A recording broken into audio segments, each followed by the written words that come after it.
ఫిబ్రవరి నుంచి కొత్త రూల్ రాబోతుంది. డిపార్ట్మెంట్ ఆఫ్ టెలికమ్యూనికేషన్ ఎవరైతే వాట్సాప్ కానీ, సిగ్నల్ యాప్ కానీ, స్నాప్చాట్ కానివ్వండి, టెలిగ్రామ్ కానివ్వండి, అరట్టాయ్ కానివ్వండి, ఇట్లాంటి యాప్స్ అన్ని ఉంటాయి కదా, ఏదైతే మన మొబైల్ నెంబర్ తో లింక్ అయి ఉంటాయి చూసారా, అట్లాంటి యాప్స్ అన్నిటికీ కొత్త రూల్ తీసుకొని వస్తుంది. రూల్ ఏంటంటే, మీరు నార్మల్గా వాట్సాప్ చాలా మంది ఏం చేస్తుంటారు, సిమ్ కార్డు వేరే ఫోన్ లో వేసేసి దాన్ని ఓటీపీ తీసుకొచ్చి ఇంకొక ఫోన్ లో లాగిన్ అవుతా ఉంటారు. దాన్ని చేయడానికి ఉండదు. ఏదైతే సిమ్ కార్డు మీ ఫోన్ లో ఉంటుందో ఆ వాట్సాప్ దానికే లింక్ అయి ఉంటుంది. మీరు సిమ్ కార్డ్ తీసేస్తారు అనుకోండి, పనిచేయదు వాట్సాప్. అంటే ఫిజికల్ సిమ్ ఏ ఫోన్ లో అయితే ఉంటుందో ఆ వాట్సాప్ ఆ ఫోన్ కి మాత్రమే పనిచేసింది. ఇంకా చాలా మంది వర్క్ చేస్తుంటారు, బయటకు వెళ్ళిపోయి వాట్సాప్ వెబ్ లో లాగిన్ అవుతూ ఉంటారు, లాగౌట్ చేయకుండా బయటకు వచ్చేస్తా ఉంటారు. ముఖ్యంగా ఆఫీస్ లో చాలా మందికి జరిగే ఉంటది.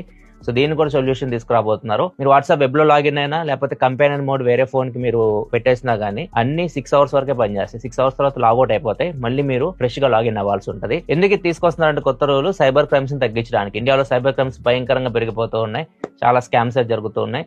స్కామ్స్ ని అరికట్టడానికి